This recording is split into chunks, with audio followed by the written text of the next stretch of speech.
Dear students, ನಾವು arithmetic ಪ್ರೋಗ್ರೆಸ್ನಲ್ಲಿ first ಎಕ್ಸಸೈಸಲ್ಲಿ fourth main ಮಾಡ್ತಿದ್ವಿ. Previous ವೀಡಿಯೋಸಲ್ಲಿ fourth ಮೇನಲ್ಲಿ ಒಂದು 5 or 6 ಪ್ರಾಬ್ಲಮ್ಸ್ ಮಾಡಿದ್ದೀನಿ. ಲಾಸ್ಟಲ್ಲಿ ಒಂದು ಸ್ವಲ್ಪ ವಾಯ್ಸ್ ಮಿಸ್ ಆಗಿದೆ, ಅಲ್ಲಿಂದ ಕಂಟಿನ್ಯೂ ಮಾಡೋಣ ನೋಡಿ. ಸೊ ಅದರಲ್ಲಿ ಫೋರ್ತ್ ಮೇನಲ್ಲಿ ಫಿಫ್ತ್ ಪ್ರಾಬ್ಲಮ್ ಮಾಡೋಣ. 3, 3 + √2, 3 + 2√2, 3 + 3√2 ಆ್ಯಂಡ್ ಸೊ ಆನ್. ಈಗ ಈ ಸೀಕ್ವೆನ್ಸು ಇಲ್ಲಿ ಕೊಟ್ಟಿರ್ತಂಥ ಕ್ವಶನ್ ನಾವು which of the following are APs, arithmetic progression ಆಗಿದೆಯಾ ಇಲ್ವಾ, ಆಗಿದ್ದರೆ ಕಾಮನ್ ಡಿಫ್ರೆನ್ಸ್ ಏನು, ನೆಕ್ಸ್ಟ್ 3 ಟರ್ಮ್ಸ್ ಏನು ಅಂತ. ಇದಕ್ಕೆ ಮುಂಚೆ ಪ್ರಾಬ್ಲಮ್ಸು ಕೆಲವು ಮಾಡಿದ್ದೀವಿ, ಅದರ ಪ್ರಕಾರ ಮಾಡಿ ನೋಡಿ. ಸೊ ಇದು ಫಸ್ಟು AP ಆಗಿದೆಯಲ್ಲ ಒಂದು ಚೆಕ್ ಮಾಡಬೇಕಾದ್ರೆ ಡಿಫ್ರೆನ್ಸ್ ನೋಡೋಣ. ಕಾನ್ಸಿಕ್ಯೂಟಿವ್ ಟರ್ಮ್ಸ್ ಮಧ್ಯೆ ಡಿಫ್ರೆನ್ಸ್ ಸೇಮ್ ಇದ್ದರೆ AP, ಇಲ್ಲ ಅಂದರೆ ಆಗಲ್ಲ, ಚೆಕ್ ಮಾಡೋಣ ನೋಡಿ. ಈಗ A1 ಆ್ಯಂಡ್ A2 ಡಿಫ್ರೆನ್ಸ್ ಮಾಡೋಣ. ದಟ್ ಈಸ್ A2 - A1 ಮಾಡೋಣ. A2 ಈಸ್ 3 + √2 ಮೈನಸ್ ಇದೆ, ಮೈನಸ್ ಹಾಕ್ಕೊಳ್ಳಿ. A1 ಅಂದರೆ ಫಸ್ಟ್ ಟರ್ಮ್ 3, ಇಲ್ಲಿ +3 - 3 ಸಪ್ರಾಕ್ಟ್ ಮಾಡಿ 0 ಬರ್ತದೆ, ಅದನ್ನ ಕ್ಯಾನ್ಸಲ್ ಮಾಡಿ. ಸೊ ಏನು ಬಂತು ಡಿಫ್ರೆನ್ಸು √2 ಬಂತು. ಅದೇ ರೀತಿ ಸೆಕೆಂಡ್ ಟರ್ಮ್ಗೂ ಥರ್ಡ್ ಟರ್ಮ್ಗೂ ಡಿಫ್ರೆನ್ಸ್ ಮಾಡೋಣ. ಅಂದರೆ A3 - A2 ಮಾಡ್ತೀವಿ ನಾವು. A3 is 3 + 2√2 minus A2 is 3 + √3. ತುಂಬ ಜನ ಹೀಗೆ ಬರ್ಕೊಂಡ್ಬಿಡ್ತಾರೆ. ಇದು A3, ಇದು A2 ಬರ್ಕೊಂಡ್ಬಿಡ್ತಾರೆ. ಪ್ರಾಬ್ಲಮ್ ಕರೆಕ್ಟಾಗಿ ಮಾಡ್ತಾರೆ, ಬಟ್ ಆನ್ಸರ್ ಹಂಗೆ ಬಂದುಬಿಡ್ತದೆ. ಇಲ್ಲಿ ಇಂಪಾರ್ಟೆಂಟ್ ಏನು ಅಂದರೆ ಇಲ್ಲಿ ಮೈನಸ್ ಇದೆ. ಮೈನಸ್ ಆದಮೇಲೆ ಸಿಂಗಲ್ ಟರ್ಮ್ ಬಂದರೆ ಹಾಗೆ ಬರ್ಕೊಳ್ಳಿ. ಮೋರ್ ದ್ಯಾನ್ ಒನ್ ಟರ್ಮ್ ಬಂತು ಅಂದರೆ ಕಂಪಲ್ಸರಿ ಬ್ರ್ಯಾಕೆಟ್ ಹಾಕ್ಕೋಬೇಕು, ಆ ಬ್ರ್ಯಾಕೆಟ್ ರಿಮೂವ್ ಮಾಡ್ಕೋಬೇಕು, ಇಲ್ಲ ಅಂದರೆ ರಾಂಗ್ ಆಗಿಬಿಡ್ತದೆ. ನೀವು ಕರೆಕ್ಟಾಗಿ ಮಾಡಿದ್ರು ಆನ್ಸರ್ ಹಂಗೆ ಬರ್ತದೆ. Okay, next 3 + 2√2. ಇಲ್ಲಿ ಬ್ರ್ಯಾಕೆಟ್ ರಿಮೂವ್ ಮಾಡಬೇಕಾದ್ರೆ ಔಟ್ಸೈಡ್ ಮೈನಸ್ ಇದೆ, ಸೊ ಮೈನಸ್ನ ಮಲ್ಟಿಪ್ಲೈ ಮಾಡಿ. Minus into plus -3, minus into plus -√2. Again 3 and 3 are rational numbers like terms. +3 - 3 subtract ಮಾಡಬೇಕು, 0 ಬರ್ತದೆ, ಆದ್ದರಿಂದ ಕ್ಯಾನ್ಸಲ್ ಮಾಡಿ. Next remaining is 2√2 + √2. ಇದು √2 ಅಂದರೆ ಇದ್ರ ಪಕ್ಕದಲ್ಲಿ ಏನಿಲ್ಲ ಅಂದರೆ 1√2 ಅಂತ ಅದಕ್ಕೆ ಅರ್ಥ. 1√2 ಅಂತ ಅಂದ್ಕೋಬೋದು. ಮತ್ತು ಇಲ್ಲಿ √2 ಇರೋದ್ರಿಂದ ಇವು ಲೈಕ್ ಸೈಡ್ಸ್ ಆಗುತ್ತೆ. ಮತ್ತು ಇದು ಪ್ಲಸ್ಸು, ಇದು ಪ್ಲಸ್ಸು, ಇದು ಮೈನಸ್ಸು. ಒಂದು ಪ್ಲಸ್ಸು ಒಂದು ಮೈನಸ್ ಇದ್ದಾಗ ಗ್ರೇಟರ್ ಸೈನ್ ಹಾಕಿ ಸಬ್ಟ್ರಾಕ್ಟ್ ಮಾಡಬೇಕು. ಓಕೆ, ಇವನ್ನ ಸರ್ಡ್ಸ್ ಅಂತ ಹೇಳ್ತೀವಿ. ಸರ್ಡ್ಸಲ್ಲಿ ಅಡಿಷನ್ನು ಅಥವಾ ಸಬ್ಟ್ರಾಕ್ಷನ್ ಮಾಡಬೇಕಾದ್ರೆ ಲೈಕ್ ಸೈಡ್ಸ್ ಆಗಿರಬೇಕು. ಲೈಕ್ ಸೈಡ್ಸ್ ಅಂದರೆ ಸೇಮ್ ಆರ್ಡರ್, ಸೇಮ್ ರ್ಯಾಡಿಕೆಂಡ್ ಇರಬೇಕು ಇದೆ. ಬಟ್ ಅಡಿಷನು ಸಬ್ಟ್ರಾಕ್ಟ್ ಮಾಡಬೇಕಾದ್ರೆ ರ್ಯಾಷನಲ್ ಫ್ಯಾಕ್ಟರ್ಸ್ ಮಾತ್ರ ಅಡಿಷನು ಸಬ್ಟ್ರಾಕ್ಷನ್ ಆಗುತ್ತೆ, ಒಳಗಿರ್ತಕ್ಕಂಥ ರ್ಯಾಡಿಕೆಂಡ್ ಆಗೋದಿಲ್ಲ. ಆದ್ದರಿಂದ 2√2 - 1√2 ಅಂದರೆ ನೀವು ಮಾಡಬೇಕಾದ್ದು 2 - 1 ಮಾಡಬೇಕು. 2 - 1 ಈಸ್ 1. √2 ಹಾಗೇ ಇರ್ತದೆ. ತುಂಬ ಜನ 2 - 1 1, √2 ಒಳಗಡೆ 2 - 2 0, √0 ಅಂತ ಬರೀತಾ ಇರ್ತಾರೆ, ಅದು ತಪ್ಪು, ಹಾಗಾಗಲ್ಲ. Okay, so 1√2 is nothing but √2 only, ಎರಡು ಒಂದೇ. ಅಲ್ಲಿಗೆ ನಮಗೆ ಸೇಮ್ ಬಂತು. ಸೆಕೆಂಡ್ ಟರ್ಮ್ಗೂ third term difference. Next third ಟರ್ಮ್ಗೂ ಫೋರ್ತ್ ಟರ್ಮ್ ಡಿಫ್ರೆನ್ಸ್ ಮಾಡೋಣ. ಅಂದರೆ A4 - A3 ಮಾಡೋಣ. ಹಿಯರ್ A4 ಈಸ್ 3 + 3√2 ಮೈನಸ್ ಇದೆ, ಮೈನಸ್ ಹಾಕ್ಕೊಳ್ಳಿ. A3 ಥರ್ಡ್ ಟರ್ಮ್ ಬ್ರ್ಯಾಕೆಟ್ ಹಾಕೋಬೇಕು, ಮೈನಸ್ ಆದಮೇಲೆ 3 + 2√2. Okay, that is equal to 3 + 3√2 multiply ಮಾಡ್ಕೊಳ್ಳಿ. Minus into plus -3, minus into plus -2√2 ಬರ್ತದೆ. ಅಗೇನ್ 3 - 3 0 ಬರ್ತದೆ, ಕ್ಯಾನ್ಸಲ್ ಮಾಡಿ. ನೆಕ್ಸ್ಟ್ 3√2 - 3√2 ಮಾಡಿದ್ರೆ ಸಬ್ಟ್ರಾಕ್ಟ್ ಮಾಡಬೇಕು, ಒಂದು ಪ್ಲಸ್ ಒಂದು ಮೈನಸ್ ಇರೋದ್ರಿಂದ 3 - 2 1 ಆಗುತ್ತೆ. √2 ಹಾಗೇ ಇರ್ತದೆ, √2 ಹಾಗೇ ಇರ್ತದೆ. ರ್ಯಾಷನಲ್ ಫ್ಯಾಕ್ಟರ್ಸ್ ಮಾತ್ರ ಸಬ್ಟ್ರಾಕ್ಟ್ ಆಗುತ್ತೆ. 1√2 ಬಂತು. 1√2 ಅಂದ್ರೆ ಒಂದೇ, √2 ಅಂದರೆ ಒಂದೇ. ಅಲ್ಲಿಗೆ ನಮಗೆ ಅವ್ನು ಕೊಟ್ಟಿರ್ತಕ್ಕಂಥ 4 ಟರ್ಮ್ಸ್ಗೂ ಡಿಫ್ರೆನ್ಸ್ ಮಾಡಿದ್ರೆ √2 ಬರ್ತಾ ಇದೆ, ಕಾನ್ಸ್ಟಾಂಟ್ ಆಗಿ ಬರ್ತಿದೆ. ಸೊ ಡಿಫ್ರೆನ್ಸ್ ಸೇಮ್ ಇರೋದ್ರಿಂದ we can declare that it is an AP, arithmetic progression ಅಂತ ಹೇಳ್ಬೋದು ನಾವು. ಅರ್ಥಮೆಟಿಕ್ ಪ್ರೋಗ್ರೆಷನ್ ಆಗಿದ್ರೆ D ಹೇಳಿ ಅಂತ ಹೇಳ್ತಾನೆ. ನಮಗೆ ಇಲ್ಲಿ ಎಲ್ಲ ಕೇಸಲ್ಲೂ ಬಂದಿರೋದೇ D ಅಲ್ವಾ. And D is equal to √2 ಬಂದಿದೆ. ಓಕೆ, ನೆಕ್ಸ್ಟ್ ನಾವು ಮಾಡಬೇಕಾದ್ದೇನೋ ರೈಟ್ 3 more ಟರ್ಮ್ಸ್. ಇಲ್ಲಿಂದ ನೆಕ್ಸ್ಟ್ 3 ಟರ್ಮ್ಸ್ ಮಾಡಬೇಕು. ಇಲ್ಲಿ ಎಷ್ಟು ಕೊಟ್ಟವ್ರೆ? A1 ಇದು first term, A2, A3, A4 ಕೊಟ್ಟವ್ರು. So ನಾವೇನು ಮಾಡೋಣ? A4 ಆದಮೇಲೆ ನೆಕ್ಸ್ಟ್ A5 ಮಾಡೋಣ. We know that A5 is nothing but A5 fifth term ಬರಬೇಕಾದ್ರೆ ಇದರ ಪ್ರೀವಿಯಸ್ ಟರ್ಮ್ಗೆ ಕಾಮನ್ ಡಿಫ್ರೆನ್ಸ್ ಆ್ಯಡ್ ಮಾಡಬೇಕು. So A5 is equal to A4 + D ಆಗುತ್ತೆ. A4 ಅವ್ರು ಕೊಟ್ಟವ್ರೆ, A4 is given as 3 plus 3 root 2 plus ಇದೆ plus ಹಾಕೊಳ್ಳಿ ಡಿ ಅಂದರೆ ಕಾಮನ್ ಡಿಫರೆನ್ಸ್ ನಮಗೆ ಬಂದಿದೆ, ಅದು ರೂಟ್ 2, ಇಲ್ಲಿ ಏನಿಲ್ಲ 1√2 ಅಂತ ಅರ್ಥ. Okay, next root two like terms. 3 ಇದೆ ರ್ಯಾಷನಲ್ ಕ್ವಾಂಟಿಟಿ, 3ಗೆ ಅಲ್ಲಿ ನಿಮಗೆ ಲೇಕ್ ಟರ್ಮ್ ಇಲ್ಲ, ಸೊ 3 ಹಾಗೆ ಇರ್ತದೆ. ಇದು ಪ್ಲಸ್ ಒಂದು ಆ್ಯಡ್ ಮಾಡ್ಕೊಳ್ಳಿ. 3√2 ಪ್ಲಸ್ 1√2 ಏನಾಗುತ್ತೆ, 3 + 1 4 ಆಗುತ್ತೆ. ಸಾರಿ, 2 ಪ್ಲಸ್ ಇದೆ, ಪ್ಲಸ್ ಹಾಕ್ಕೊಂತೀವಿ, ಆ್ಯಡ್ ಮಾಡಿ 3 + 1 4 ಆಗುತ್ತೆ. √2 ಹಾಗೆ ಇರ್ತದೆ. ತುಂಬ ಜನ ಮಾಡ್ತಕ್ಕಂಥ ಮಿಸ್ಟೇಕ್ ಏನು ಅಂತಂದರೆ ಮಕ್ಕಳು 3 + 1 4 ಮಾಡ್ತಾರೆ. ಸಾರಿ 4, √2 + √2 2 + 2 4 ಅಂತ ಬರೀತಾರೆ, ಹಂಗಾಗಲ್ಲ.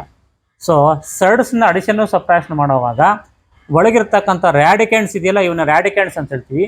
ರ್ಯಾಡಿಕೆಂಡ್ಸ್ won't get added up or subtracted, ಹಾಗಾಗಲ್ಲ. ರ್ಯಾಷನಲ್ ಫ್ಯಾಕ್ಟರ್ಸ್ ಮಾತ್ರ ಅಡಿಷನ್ನು ಸಬ್ಟ್ರಾಕ್ಷನ್ ಆಗುತ್ತೆ. So we got a 5th term. Next we want next term, that is A6. We know that A6 is equal to A5 plus D. A5 ಬಂದಿದೆ ನಮಗೆ, ಏನು ಬಂದಿದೆ, 3 + 4√2 ಬಂದಿದೆ, plus D ಹಾಕ್ಕೊಳ್ಳಿ. D is √2, that is equal to 3 plus ಇದು plus ಇದೆ, 4√2 + 1√2 ಅಂದರೆ 5√2 ಆಗುತ್ತೆ. That is 6th term. Next we shall find out the 7th term, that is A7. We can write A7 as A6 plus D. A6 is 3 + 5√2 ಅಂತ ಇಲ್ಲಿ ನಮಗೆ ಬಂದಿದೆ, ಬರ್ಕೊಳ್ಳಿ, plus D is √2. It becomes 3 + 5√2 + 1√2 is 6√2 ಆಗುತ್ತೆ. So next 3 terms, 1, 2, 3 terms. Okay, so in this problem, first we have verified whether the given sequence is a AP or not AP. ಅದನ್ನ check ಮಾಡ್ಬೇಕಾದ್ರೆ common difference ಅವ್ನು ಕೊಟ್ಟಿರ್ತಕ್ಕಂಥ ಎಲ್ಲ ಟರ್ಮ್ಸ್ಗೂ common difference ಮಾಡಿ same ಬಂದರೆ A P ಆಗಿದ್ರೆ common difference ಬರೀರಿ, ಇಲ್ಲಿ ಬಂದಿರ್ತದೆ. ಅದಾದಮೇಲೆ ನೆಕ್ಸ್ಟ್ 3 ಟರ್ಮ್ಸ್ನ ಈ ಸೀಕ್ವೆನ್ಸ್ ಹೀಗೆ ಕಂಟಿನ್ಯೂ ಆದರೆ ನೆಕ್ಸ್ಟ್ 3 ಟರ್ಮ್ಸ್ ಏನು ಅಂತ ಬರೀಬೇಕು. Okay, so next one is 6th problem, 4th ಮೇನಲ್ಲಿ 0.2, 0.22, 0.222, 0.2222, ಅಂಡ್ ಸೊ ಆನ್. ಇದು ಇವಾಗ ಎ ಪಿ ಆಗಿದೆಯಾ ಇಲ್ವಾ ಅಂತ ನಾವು ಚೆಕ್ ಮಾಡಬೇಕು. ಫಸ್ಟ್ ಕಾಮನ್ ಡಿಫರೆನ್ಸ್ ನೋಡೋಣ, ಫಸ್ಟ್ ಟರ್ಮ್ಗೂ ಸೆಕೆಂಡ್ ಟರ್ಮ್ಗೂ. ದಟ್ ಈಸ್ A2 - A1 ಮಾಡೋಣ. Here A2 is 0.22 minus A1 is 0.2. ಇದು ಸಬ್ಟ್ರಾಕ್ಟ್ ಮಾಡಬೇಕು. ಹೀಗೆ ಮಾಡ್ಬೋದು. ನಿಮ್ಗೆ ಕನ್ಫ್ಯೂಸ್ ಆದರೆ ಒಂದು ಕೆಲಸ ಮಾಡಿ, ಇಲ್ಲಿ ಪಾಯಿಂಟ್ ಆದಮೇಲೆ 2 ಪ್ಲೇಸ್ ಇದೆ, ಇಲ್ಲಿ ಪಾಯಿಂಟ್ ಆದಮೇಲೆ ಒಂದೇ ಪ್ಲೇಸ್ ಇದೆ. ನಿಮ್ಗೆ ಕನ್ಫ್ಯೂಸ್ ಆದರೆ ನೀವೇ ಒಂದು 0 ಹಾಕ್ಕೊಳ್ಳಿ, ಪಾಯಿಂಟ್ ಆದಮೇಲೆ 0 ಬೇಕಾದ್ರೆ ಹಾಕೋಬೋದು. ಇದು ಮೇಲೆ ಇದು ಕೆಳಗೆ ಬರ್ಕೊಂಡು ಸಬ್ಟ್ರಾಕ್ಟ್ ಮಾಡಿ. ಅದೇ 0.22 ಕೆಳಗೆ 0.20. ಸೊ ಪಾಯಿಂಟ್ ಕೆಳಗೆ ಪಾಯಿಂಟ್ ಬರಬೇಕು, ಪಾಯಿಂಟ್ ಕೆಳಗೆ ನಂಬರ್ ಕೆಳಗೆ ಪಾಯಿಂಟ್ ಬರಬಾರ್ದು. ಸಬ್ಟ್ರಾಕ್ಟ್ ಮಾಡಿ. 2 - 0 2, 2 - 2 0, ಪಾಯಿಂಟ್ ಕೆಳಗೆ ಪಾಯಿಂಟು 0 - 0 0. ಸೊ ಡಿಫ್ರೆನ್ಸ್ ಈಸ್ 0.02 ಬಂತು. ಫಸ್ಟ್ ಟರ್ಮ್ಗೂ ಸೆಕೆಂಡ್ ಟರ್ಮ್ಗೂ ಡಿಫ್ರೆನ್ಸ್. ಈಗ ಸೆಕೆಂಡ್ ಟರ್ಮ್ಗೂ ಥರ್ಡ್ ಟರ್ಮ್ ಡಿಫ್ರೆನ್ಸ್ ಮಾಡೋಣ. ದಟ್ ಈಸ್ A3 - A2 ಮಾಡೋಣ. A3 is 0.222 minus A2 is 0.22 ಅಲ್ವಾ. ಇದಕ್ಕೂ ಬೇಕಾದ್ರೆ ಪಕ್ಕದಲ್ಲಿ ಮಾಡಿಕೊಡಿ. 0.222 ಕೆಳಗೆ 0.22 ಬೇಕಾದ್ರೆ 0 ಹಾಕ್ಕೋಬೋದು. ಸಬ್ಟ್ರಾಕ್ಟ್ ಮಾಡಿದ್ರೆ 2 ಇಲ್ಲಿ 2 ಇದೆ, 2 ಕೆಳಗೆ ಏನಿಲ್ಲ 0. So 2 - 0 is 2, 2 - 2 is 0, 2 - 2 is 0. ಪಾಯಿಂಟ್ಗಳು ಪಾಯಿಂಟ್ ಹಾಕ್ಕೊಳ್ಳಿ. 0 - 0 is 0. So difference is we got 0.002. ಈಗ ಕಂಪೇರ್ ಮಾಡಿದ್ರೆ ಡಿಫ್ರೆನ್ಸ್ ಚೇಂಜ್ ಆಗಿಬಿಡ್ತು. ಫಸ್ಟ್ ಆ್ಯಂಡ್ ಸೆಕೆಂಡ್ ಟರ್ಮ್ಗೆ ಡಿಫ್ರೆನ್ಸ್ 0.02 ಬಂತು, ಸೆಕೆಂಡ್ ಆ್ಯಂಡ್ ಥರ್ಡ್ ಟರ್ಮ್ಗೆ ಡಿಫ್ರೆನ್ಸ್ 0.002 ಬರ್ತಿದೆ. ಸೊ ಡಿಫ್ರೆನ್ಸ್ ಚೇಂಜ್ ಆಯಿತು ಅಂದರೆ ಮುಗೀತು. ನೆಕ್ಸ್ಟ್ ಮತ್ತೆ ನೀವು ಥರ್ಡ್ ಟರ್ಮ್ಗೂ ಫೋರ್ತ್ ಟರ್ಮ್ಗೂ ಚೆಕ್ ಮಾಡಬೇಕಾಗಿಲ್ಲ. ಇದು ಸೇಮ್ ಬಂದಿದ್ರೆ ನಾವು ಚೆಕ್ ಮಾಡ್ತೀವಿ. ಇಲ್ಲಿ ಚೇಂಜ್ ಬಂದ್ಬಿಡ್ತು. Therefore we can say that it is not a A P ಆಗಿದ್ರೆ ಡಿಫ್ರೆನ್ಸ್ ಸೇಮೇ ಬರಬೇಕು, ಈಕ್ವಲ್ ಬರ್ತಾನೆ ಇರಬೇಕು. So as difference is not same or not equal, it is not an AP. It is not an AP. If it is not an AP, there is no question of finding D and there is no question of finding 3 more terms. ಅವೆಲ್ಲ ಮಾಡೋಕ್ಕಾಗಲ್ಲ, ಇಲ್ಲಿಗೆ ನಿಲ್ಲಿಸ್ಬಿಡ್ತೀವಿ. Okay, so same ಮೇನಲ್ಲಿ next problem 7th problem. Sequence 0, -4, -8, -12, so on. ಈಗ ಇದು A P ಆಗಿದೆಯಲ್ವ ಅಂತ check ಮಾಡೋಣ. A P ಆಗಿದೆಯಲ್ವ ಅಂತಂದರೆ consecutive terms ಮಧ್ಯೆ ಡಿಫ್ರೆನ್ಸ್ ಮಾಡ್ತೀವಿ. ಫಸ್ಟ್ A2 ಮೈನಸ್ A1 ಮಾಡ್ತೀವಿ. A2 second term is -4, minus ಇದೆ ಮೈನಸ್ ಹಾಕ್ಕೊಳ್ಳಿ. A1 first term is 0, -4 - 0 is -4 ಬಂತು. ಅದೇ ಥರ A3 ಮೈನಸ್ A2 ಮಾಡಿ. A3 ಥರ್ಡ್ ಟರ್ಮ್ ಈಸ್ -8, ಇಲ್ಲಿ ಮೈನಸ್ ಇದೆ ಮೈನಸ್ ಹಾಕ್ಕೊಳ್ಳಿ. ನೆಕ್ಸ್ಟ್ A2 ಸೆಕೆಂಡ್ ಟರ್ಮ್, ಇಲ್ಲಿ ಸೆಕೆಂಡ್ ಟರ್ಮ್ ಏನಿದೆ -4, ಬ್ರ್ಯಾಕೆಟ್ ಹಾಕ್ಕೊಳ್ಳಿ. ಈ ಕಡೆ ಮೈನಸ್ ಇರೋದ್ರಿಂದ ಸೈನ್ ಪಕ್ಕದಲ್ಲಿ ಇನ್ನೇನು ಸೈನ್ ಬಂತು ಅಂದರೆ ಬ್ರ್ಯಾಕೆಟ್ ಹಾಕ್ಕೊಳ್ಳಿ. ನೆಕ್ಸ್ಟ್ -8 ಮೈನಸ್ ಟು ಮೈನಸ್ +4 ಆಗುತ್ತೆ. -8 +4 ಇದೆ, ಸೈನ್ಸ್ ಆಪೋಸಿಟ್ ಇದ್ದಾಗ ಗ್ರೇಟರ್ ಸೈನ್ ಹಾಕಿ ಸಬ್ಟ್ರಾಕ್ಟ್ ಮಾಡ್ತೀವಿ, ಅದು ರೂಲು. 4 and 8 ಬಿಗ್ಗರ್ ನಂಬರ್ 8 ಆದ್ದರಿಂದ 8ನ ಸೈನು ಗ್ರೇಟರ್ ಸೈನ್ ಮೈನಸ್ ಹಾಕ್ಕೊಳ್ಳಿ, ಸಬ್ಟ್ರಾಕ್ಟ್ ಮಾಡಿ. 8 4 ಹೋದರೆ 4. ಅದೇ ರೀತಿ A4 ಮೈನಸ್ A3 ಮಾಡಿ, ನಿಮಗೆ -4 ಬರ್ತಾ ಇದೆ. ಸೊ ಡಿಫ್ರೆನ್ಸ್ -4 -4 -4 ಕಾನ್ಸ್ಟಾಂಟ್ ಇರೋದ್ರಿಂದ ಇಟ್ ಈಸ್ ಅನ್ AP ಅಂತ ನಾವು ಡಿಕ್ಲೇರ್ ಮಾಡ್ಬೋದು. ಸೊ ಡಿಫ್ರೆನ್ಸ್ ಏನು ಅಂದರೆ ಅದೇ ಕಾನ್ಸ್ಟಾಂಟಾಗಿ ಬರ್ತಿರ್ತಕ್ಕಂಥ -4 ಡಿಫ್ರೆನ್ಸು. ಅದಾದಮೇಲೆ ನೆಕ್ಸ್ಟ್ 3 ಟರ್ಮ್ಸ್ ಮಾಡ್ಬೇಕು ನಾವು. ಅಂದರೆ ಇಲ್ಲಿ A1 A2 A3 A4 ಕೊಟ್ಟವ್ರೆ, ಅಲ್ಲಿಂದ ಮುಂದಕ್ಕೆ 3 ಟರ್ಮ್ಸು ಅಂದರೆ A5 A6 A7 ಮಾಡಬೇಕು. ಈಗ ಫಸ್ಟ್ A5 ಮಾಡೋಣ. We know that A5 is equal to A4 + D. A5 ಬೇಕು ಅಂದರೆ ಅದರ ಪ್ರೀವಿಯಸ್ ಟರ್ಮ್ಗೆ D ಆ್ಯಡ್ ಮಾಡಬೇಕು. A4 + D. A4 is -12 plus D is -4. Sign ಪಕ್ಕದಲ್ಲಿ ಸೈನ್ ಬಂದರೆ ಬ್ರ್ಯಾಕೆಟ್ ಹಾಕ್ಕೊಳ್ಳಿ, ಮತ್ತೆ ಮಲ್ಟಿಪ್ಲೈ ಮಾಡಿ. ಪ್ಲಸ್ ಇಂಟು ಮೈನಸ್ -4 ಬರ್ತದೆ. -12 -4 both are having same sign means put and add the same sign ಅಲ್ವಾ. ಅದೇ ಸೈನ್ ಹಾಕಬೇಕು, ಆ್ಯಡ್ ಮಾಡಬೇಕು. 2 ಮೈನಸ್ ಇದೆ ಮೈನಸ್ ಹಾಕಿ 12 4 ಆ್ಯಡ್ ಮಾಡಿದ್ರೆ 16 ಆಗುತ್ತೆ, -16. ಅದೇ ರೀತಿ ನೆಕ್ಸ್ಟ್ A6 ಮಾಡಿ. A6 is equal to A5 + D. A5 ನಮಗೆ ಬಂದಿದೆ -16 plus D is -4 plus into minus -4 -16 -4. When signs are same add and put the same sign. Add ಮಾಡಿದ್ರೆ 20 ಬರ್ತದೆ, ಸೇಮ್ ಸೈನ್ -20 ಹಾಕಿ. ಅದೇ ರೀತಿ A7 ಬರ್ತದೆ. ಓಕೆ ಸೇಮ್ ಏನಲ್ಲಿ next problem is 8th problem. Given sequence is -1/2 -1/2 -1/2 -1/2 and so on ಹಾಗೆ ಕೊಟ್ಟಿದ್ದಾರೆ. ಈಗ ಇದು AP ಆಗಿದೆಯಾ ಇಲ್ವಾ ಅಂತ ನೋಡಿದ ತಕ್ಷಣ ಗೊತ್ತಾಗುತ್ತೆ ನಮಗೆ, ಚೇಂಜ್ ಆಗ್ತಿಲ್ಲ AP ಅನಿಸುತ್ತೆ. ಬಟ್ ಅದನ್ನು ಪ್ರೊಸೀಜರ್ ಪ್ರಕಾರ ಮಾಡಬೇಕಾದ್ರೆ ಫಸ್ಟ್ ಟರ್ಮ್ಗೂ second term difference A2 - A1 ಮಾಡೋಣ. A2 ಈಸ್ -1/2, ಈ ಮೈನಸ್ ಹಾಕ್ಕೊಳ್ಳಿ. ಮತ್ತು A1 ಈಸ್ ಅಗೇನ್ -1/2, ಸೈನ್ ಪಕ್ಕದಲ್ಲಿ ಬ್ರ್ಯಾಕೆಟ್ ಹಾಕ್ಕೊತೀರಾ. ಮೈನಸ್ ಇಂಟು ಮೈನಸ್ ಪ್ಲಸ್ ಆಗುತ್ತೆ. ಸೊ -1/2 + 1/2. ಇಲ್ಲಿ ಕ್ವಾಂಟಿಟಿ ಸೇಮ್ ಇದೆ, ಒಂದು ಪ್ಲಸ್ ಒಂದು ಮೈನಸ್ ಇದೆ, ಸಬ್ಟ್ರಾಕ್ಟ್ ಮಾಡಿದ್ರೆ 0 ಬಂದುಬಿಡ್ತದೆ. ನೀವು LCM ಮಾಡಿ ಅವೆಲ್ಲ ಮಾಡಿದ್ರೂ ಸಹ ಸೇಮ್ ಬರ್ತದೆ, 0 ಬರ್ತದೆ. ಅದೇ ರೀತಿ A3 - A2 ಮಾಡಿ, ಸೇಮ್ ಇದೇ ಥರ ಬರ್ತದೆ, ನೋ ಚೇಂಜ್ 0 0. ಆದ್ದರಿಂದ ಡಿಫ್ರೆನ್ಸ್ ಸೇಮ್ ಇರೋದ್ರಿಂದ ಇಟ್ ಈಸ್ ಅನ್ AP ಅಂತ ಹೇಳ್ಬೋದು. D ಎಷ್ಟು ಅಂದರೆ 0. ನೆಕ್ಸ್ಟ್ ನಮಗೆ ನೆಕ್ಸ್ಟ್ 3 ಟರ್ಮ್ಸ್ ಬರಬೇಕು, ಅಂದರೆ A5 ಬೇಕು ನಮಗೆ. A5 is equal A4 + D. A4 is ಇಲ್ಲಿ ಕೊಟ್ಟಾರೆ -1/2 plus D is 0. 0 is called identity element of addition. 0 ಇದಕ್ಕೆ ಆ್ಯಡ್ ಮಾಡಿದ್ರೆ ಅದೇ ಬರ್ತದೆ, ನೋ ಚೇಂಜ್. ಅದೇ ರೀತಿ A6 ಹಾಗೆ ಬರ್ತದೆ, A7 ಹಾಗೆ ಬರ್ತದೆ, ಏನೂ ಚೇಂಜ್ ಇಲ್ಲ. ಪ್ರೊಸೀಜರ್ ಪ್ರಕಾರ ಮಾಡಬೇಕಂದ್ರೆ ಮಾಡಬೇಕಷ್ಟೇ, ಬಟ್ ನೀವು ಮಾಡಬೇಕು.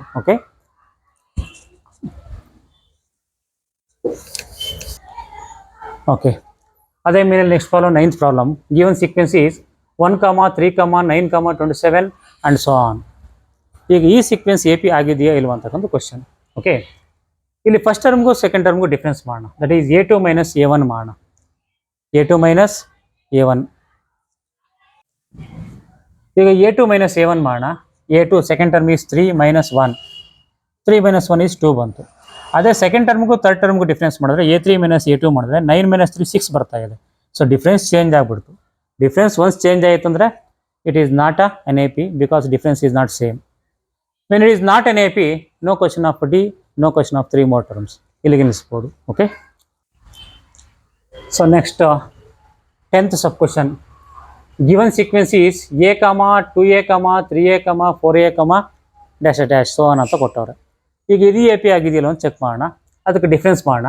ಫಸ್ಟ್ ಟರ್ಮ್ಗೂ second term difference A2 - A1 ಮಾಡಿದ್ರೆ ನಿಮಗೆ A2 ಈಸ್ 2A - A ಅಂದರೆ first term is A only. ಆವಾಗ ಅದು 2A - 1A A ಆಗುತ್ತೆ. ಅದೇ ರೀತಿ A3 - A2 ಮಾಡಿದ್ರೆ 3A - 2A A ಬರ್ತದೆ. ಅದೇ ರೀತಿ A4 - A3 ಮಾಡಿದ್ರೆ ಸೇಮ್ ಬರ್ತದೆ. ಡಿಫ್ರೆನ್ಸ್ A ಕಾನ್ಸ್ಟೆಂಟ್ ಆಗಿರೋದ್ರಿಂದ we can say it is an AP. So common difference ಏನಲ್ಲಿ A ಡಿಫ್ರೆನ್ಸ್ ಮಾಡಿದಾಗ ನಮ್ಗೆ ಕಾನ್ಸ್ಟೆಂಟಾಗಿ A ಅಂತ ಬರುತ್ತೆ, ಅದೇ ಕಾಮನ್ ಡಿಫ್ರೆನ್ಸು. ನೆಕ್ಸ್ಟ್ 3 ಟರ್ಮ್ಸ್ ಮಾಡೋಣ. A5 we know A5 is equal A4 + D. A4 is given as 4A plus D we got A 4a plus A is 5a. ಅದೇ ರೀತಿ A6 ಮಾಡಿದ್ರೆ ನಿಮಗೆ 6a ಬರ್ತದೆ, A7 ಮಾಡಿದ್ರೆ 7a ಬರ್ತದೆ, same as it is. ಅಲ್ಲಿಗೆ ಅದು finish ಆಯಿತು. So next problem is a, a square, a cube, a to the power 4 so ಇದು AP ಆಗಿದೆಯಲ್ವ ಅಂತ ನೋಡೋಣ. ಡಿಫ್ರೆನ್ಸ್ ಮಾಡೋಣ. First a2 minus 7. a2 is a square minus a1 first term is a square minus a ಬಂತು. ಇದು a square, ಇದು a power ಏನಿಲ್ಲ 1 ಇರ್ತದೆ. ಪವರ್ಸ್ ಚೇಂಜ್ ಇರೋದ್ರಿಂದ ಲೇಕ್ ಟರ್ಮ್ಸ್ ಅಲ್ಲ. So addition subtraction not possible. So a square minus a ಎಷ್ಟು ಅಂದರೆ a square minus ಎನೇ, ಅದನ್ನು ನಾವೇನು ಮಾಡೋಕ್ಕಾಗಲ್ಲ, ಅನ್ಲೇಕ್ ಟರ್ಮ್ಸ್ ಅಲ್ಲಿಗೆ ಬಿಟ್ಬಿಡಿ. ನೆಕ್ಸ್ಟು a3 ಮೈನಸ್ a2 ಮಾಡೋಣ. a3 is a cube minus a2 is a square. Again ಇಲ್ಲಿ ಪವರ್ ಚೇಂಜ್ ಇದೆ, ಆದ್ದರಿಂದ ಅವು ಲೇಕ್ ಟರ್ಮ್ಸ್ ಅಲ್ಲ, ಅನ್ಲೇಕ್ ಟರ್ಮ್ಸು, ಸಬ್ಟ್ರಾಕ್ಷನ್ ಸಾಧ್ಯವಿಲ್ಲ, ಮಾಡೋಕ್ಕಾಗಲ್ಲ. ಆದ್ದರಿಂದ ಇದಕ್ಕೆ ಆನ್ಸರ್ ಇದೆ. ಎನಿ ಹೌ ಇಲ್ಲಿ ನಿಮಗೆ ಡಿಫ್ರೆನ್ಸ್ ಬಂತು, ಡಿಫ್ರೆನ್ಸ್ ಈಸ್ ನಾಟ್ ಸೇಮ್, ಬೇರೆ ಬೇರೆ ಬಂತು. Therefore as difference is not same, it is not an AP. If it is not an AP, no question of D, no question of 3 more terms. That's all. Okay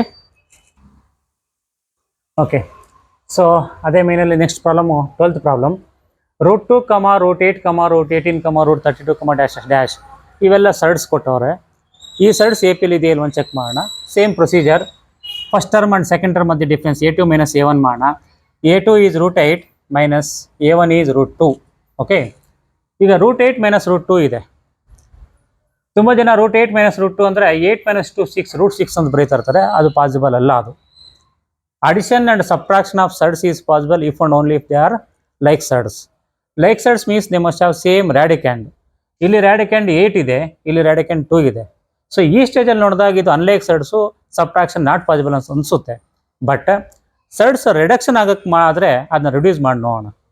actually ಸರ್ಡ್ಸು, ಆ ಸರ್ಡ್ಸ್ನ addition, subtraction, reduction, rationalisation ಇದೊಂದು important topic. ನಿಮ್ಮ ಸಿಲೆಬಸಲ್ಲಿ miss ಆಗಿದೆ, missing link ಅದು. ಅದನ್ನೇ ಒಂದು ಮಾಡ್ತೀನಿ, ನಾನು ಒಂದು ವೀಡಿಯೋ ಮಾಡ್ತೀನಿ ನೋಡಿ.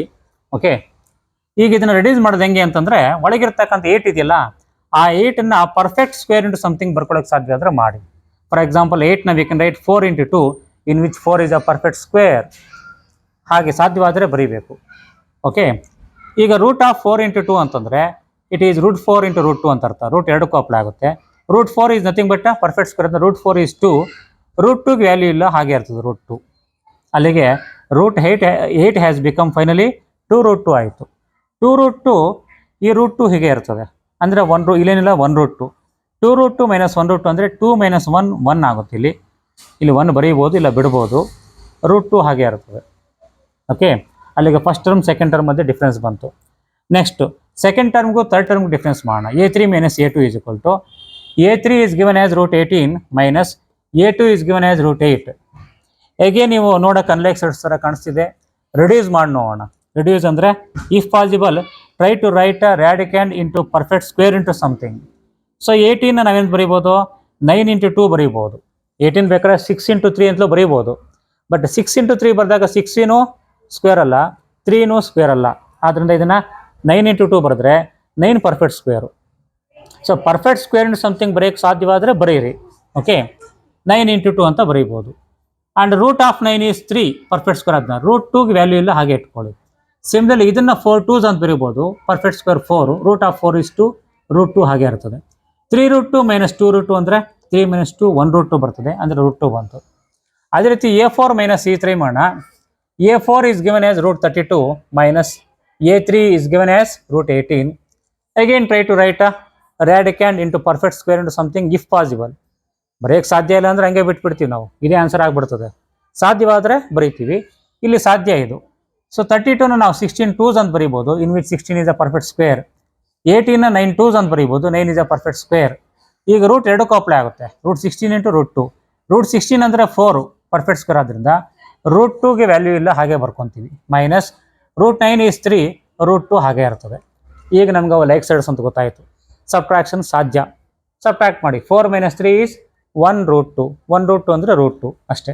ಸೊ ಡಿಫ್ರೆನ್ಸು √2 ಸೇಮ್ ಬರ್ತಿದೆ. So we can say that it is an AP. Difference ಎಷ್ಟು ಅಂದರೆ ಎಲ್ಲ ಕೇಸಲ್ಲೂ ಸೇಮ್ ಬಂದಿರ್ತಕ್ಕಂಥ √2ನೇ ಕಾಮನ್ ಡಿಫ್ರೆನ್ಸ್ ಅಂತ ಗೊತ್ತಾಗುತ್ತೆ. ಇದಾದಮೇಲೆ ನೆಕ್ಸ್ಟ್ 3 ಟರ್ಮ್ಸ್ ಮಾಡೋಣ. ಅಂದರೆ ಇಲ್ಲಿ 4 ಟರ್ಮ್ಸ್ ಕೊಟ್ಟಿದ್ದಾರೆ. ನೆಕ್ಸ್ಟ್ ಟರ್ಮ್ ಈಸ್ a5 ಮಾಡೋಣ. We know that a5 is equal to a4 plus d. A4 plus D. A4 actually ಇಲ್ಲಿ ಏನಂತ ಕೊಟ್ಟವ್ರೆ, A32 ಅಂತ ಕೊಟ್ಟವ್ರೆ. ಬಟ್ A32ನ ನಾವು A4ನ √32 ಅಂತ ಕೊಟ್ಟವ್ರೆ. ಬಟ್ √32ನ ನಾವು ರೆಡ್ಯೂಸ್ ಮಾಡಿದಾಗ 4√2 ಬಂದಿತ್ತು. ಸೊ √32 ಅಂದ್ರೆ ಒಂದೇ, 4√2 ಅಂದ್ರೆ ಒಂದೇ. ಬೆಟರ್ 4√2 ಬರ್ಕೊಳ್ಳಿ, ಈಸಿ ಆಗುತ್ತೆ. ನೀವು √32 ಬರೆದ್ರೆ ಮತ್ತೆ ಇದನ್ನ ರೆಡ್ಯೂಸ್ ಮಾಡಬೇಕಾಗುತ್ತೆ, ಅದರಿಂದ 4√2 ಬರ್ಕೊಳ್ಳಿ. ಸೊ √32 4√2 ಹೆಂಗಾಯ್ತು ಅಂದ್ರೆ ಇಲ್ಲಿ ನೋಡ್ಕೊಳ್ಳಿ, ಇಲ್ಲಿ ಮಾಡಿದ್ವಿ ನಾವು. ಸೊ 4√2 ಪ್ಲಸ್ ಡಿ ಈಸ್ √2 ಹಂಗೆ ಬರ್ಕೊಳ್ಳಿ. 4√2 ಪ್ಲಸ್ 1√2 ಈಸ್ 5√2 ಬಂತು, ಫಿಫ್ತ್ ಟರ್ಮ್. ಅದೇ ರೀತಿ A6 ಮಾಡೋಣ. A6 is A5 plus D. A5 ಇಲ್ಲಿ ಬಂದಿದೆ ನಮಗೆ 5√2 plus D is √2. 5√2 plus √2 means 1√2. 5 plus 1 6√2 ಆಯಿತು. ಅದೇ ರೀತಿ A7 is A6 plus D. A6 ಇಲ್ಲಿ ಬಂದಿದೆ 6√2 ಪ್ಲಸ್ ಡಿ ಈಸ್ √2. ಆ್ಯಡ್ ಮಾಡಿದ್ರೆ 7√2 ಬಂತು. Okay, so we got next 3 terms. Okay, next one is 13th problem. √3, √6, √9, √12 dash dash ಮತ್ತೆ ಸರ್ಡ್ಸ್ ಕೊಟ್ಟವ್ರೆ. ಇದನ್ನ ಚೆಕ್ ಮಾಡೋಣ. ಫಸ್ಟ್ ಟರ್ಮ್ಗೂ ಸೆಕೆಂಡ್ ಟರ್ಮ್ಗೂ ಡಿಫ್ರೆನ್ಸ್ ಮಾಡಿದ್ರೆ A2 ಮೈನಸ್ A1 ಮಾಡಿದ್ರೆ A2 is √6 minus A1 is √3. ಇದು ಸರ್ಡು. ಇದನ್ನು ರಿಡಕ್ಷನ್ ಮಾಡೋಕ್ಕಾದ್ರೆ, ರಿಡ್ಯೂಸ್ ಮಾಡೋಕ್ಕಾದ್ರೆ ಮಾಡ್ತೀವಿ ನಾವು. ರಿಡಕ್ಷನ್ ಅಂದರೆ ಏನು, ಒಳಗಿರ್ತಕ್ಕಂಥ ರ್ಯಾಡಿಕೆಂಟ್ಸ್ನ perfect square into something break ಆದರೆ ಮಾಡ್ತೀವಿ. ಬಟ್ 6ನ ನಾವು ಆ ಥರ ಪರ್ಫೆಕ್ಟ್ ಸ್ಕ್ವೇರ್ ಇಂಟು ಸಮಥಿಂಗ್ ಬರ್ತಕ್ಕಂಥ ಫ್ಯಾಕ್ಟರ್ಸ್ ಆಗಿ ಬ್ರೇಕ್ ಆಗಲ್ಲ. So reduction of 6 is not possible. Similarly reduction of 3 is not possible. ಅದು ಹಾಗೆ ಇರ್ತದೆ. ಇನ್ನು ಇವೆರಡು ಸಬ್ಟ್ರಾಕ್ಟ್ ಮಾಡೋಕ್ಕಾಗಲ್ಲ, ಯಾಕಂದರೆ ಇದು √6 ಇದು √3. ಅಡಿಷನು ಸಬ್ಟ್ರಾಕ್ಟ್ ಮಾಡಬೇಕಾದ್ರೆ ಸರ್ಡ್ಸ್ ಲೈಕ್ ಸರ್ಡ್ಸೇ ಆಗಿರಬೇಕು. ಅಂದರೆ √6 ಇಲ್ಲೂ √6 ಇರಬೇಕು, ಇಲ್ಲ ಇಲ್ಲಿ √3 ಇದ್ದರೆ ಇಲ್ಲೂ √3 ಇರಬೇಕು. ಹಾಗಿಲ್ಲ, ಅನ್ಲೈಕ್ ಸರ್ಡ್ಸ್ ಆದ್ದರಿಂದ ಅದು ಸಬ್ಟ್ರಾಕ್ಷನ್ ನಾಟ್ ಪಾಸಿಬಲ್, ಹಾಗೆ ಬಿಟ್ಬಿಡಿ. ನೆಕ್ಸ್ಟು A3 ಮೈನಸ್ A2 ಮಾಡೋಣ. A3 is √9 minus A2 is √6. √9 is a perfect square, so the value of √9 is 3. √6 perfect square ಅಲ್ಲ, ರಿಡಕ್ಷನು ಮಾಡೋಕ್ಕಾಗಲ್ಲ, ಹಾಗೆ ಇರ್ತದೆ. 3 ಮೈನಸ್ √6 ಬಂತು. ಈಗ ಇವೆರಡು ಅಬ್ಸರ್ವ್ ಮಾಡಿದ್ರೆ ಡಿಫ್ರೆನ್ಸ್ ಚೇಂಜ್ ಆಗ್ಬಿಡ್ತು. ಇಲ್ಲಿ √6 ಮೈನಸ್ √3, ಇಲ್ಲಿ 3 ಮೈನಸ್ √6 ಚೇಂಜ್ ಆಯಿತು. ಸೊ ಡಿಫ್ರೆನ್ಸ್ ಚೇಂಜ್ ಆಯಿತು ಅಂದರೆ ನೀವು ಫರ್ದರ್ ಅದನ್ನು ಕಂಟಿನ್ಯೂ ಮಾಡಬೇಕಾಗಿರ್ತಕ್ಕಂಥ ನೆಸೆಸಿಟಿ ಇಲ್ಲ. So we can declare that it is not an AP, as the difference is not same. Okay, when it is not an AP, no question of D, no question of next 3 terms. That's all. So next one is 1 square, 3 square, 5 square, 7 square, so on ಕೊಟ್ಟವ್ರೆ. ಇದನ್ನು check ಮಾಡೋಣ. First A2 minus A1 ಮಾಡೋಣ. A2 second term is 3 square, minus ಇದೆ minus ಹಾಕ್ಕೊಳ್ಳಿ. A1 first term is 1 square. 3 square is nothing but 3 into 3. 3 3 is a 9 minus 1 square is 1 into 1. 1 1 is a 1. 9 minus 1 is 8 ಬಂತು difference. ಈಗ second ಟರ್ಮ್ಗೂ third term difference ಮಾಡೋಣ. A3 minus A2 is equal to A3 third term is 5 square, ಇಲ್ಲಿ minus ಇದೆ minus ಹಾಕ್ಕೊಳ್ಳಿ. A2 second term is 3 square. 5 square is 25. 3 square ಅಂದರೆ 3 into 3 9 ಆಗುತ್ತೆ. 25 minus 9 is 16 ಬಂತು. ಎನಿಹೌ ಇಲ್ಲಿ ಡಿಫ್ರೆನ್ಸ್ 8 ಬಂತು, ಇಲ್ಲಿ ಡಿಫ್ರೆನ್ಸ್ 16 ಬಂತು. ಡಿಫ್ರೆನ್ಸ್ ಚೇಂಜ್ ಆಗಿಬಿಟ್ರೆ it is not an AP. That's all. So next one is problem number 15th in the same main. 1 square, 5 square, 3 square, 73 so on ಕೊಟ್ಟವ್ರು. ಈ ಸೀಕ್ವೆನ್ಸ್ನ ಚೆಕ್ ಮಾಡೋಣ. ಫಸ್ಟ್ ಆ್ಯಂಡ್ ಸೆಕೆಂಡ್ ಟರ್ಮ್ ಮಧ್ಯೆ difference A2 minus A1 is equal to A2 second term is 5 square minus A1 first term is 1 square. 5 square means 25, 1 square means 1. 25 minus 1 ಅಂದರೆ 24 ಬಂತು. ಅದೇ ರೀತಿ third ಟರ್ಮ್ಗೂ second ಟರ್ಮ್ಗೂ ಡಿಫ್ರೆನ್ಸ್ ಮಾಡಿದ್ರೆ third term is 7 square minus second term is 5 square. 7 square is 49, 5 square is 25. 49 minus 25 is 24 ಬಂತು. ಅದೇ ರೀತಿ next third ಟರ್ಮ್ಗೂ ಫೋರ್ತ್ ಟರ್ಮ್ಗೂ ಡಿಫ್ರೆನ್ಸ್ ಮಾಡಿದ್ರು ನಿಮಗೆ ಸೇಮ್ 24 ಬರ್ತದೆ. ಡಿಫ್ರೆನ್ಸ್ 24, 24, 24 ಸೇಮ್ ಇರೋದ್ರಿಂದ V can say it is an AP. So D is 24 only. ಈಗ next terms ಮಾಡೋಣ. ಇಲ್ಲಿ 1 2 3 4th ಟರ್ಮ್ ಕೊಟ್ಟವ್ರೆ. ನೆಕ್ಸ್ಟ್ ಟರ್ಮ್ 5th ಟರ್ಮ್ ಮಾಡೋಣ. A5 is equal to A4 plus D. A4 is given 73 plus D is 24. 74 plus 28 is 98 ಬಂತು A5. ಅದೇ ರೀತಿ A6 ಮಾಡೋಣ. A6 is equal to A5 plus D. A5 is 98 plus D 24 is 122. Similarly A7 is equal to A6 plus D. A6 is 122 ಇಲ್ಲಿ ಬಂದಿದೆ plus D 24, sum is 146. We got all the next 3 terms also. Okay, by this we have finished the first exercise of a AP.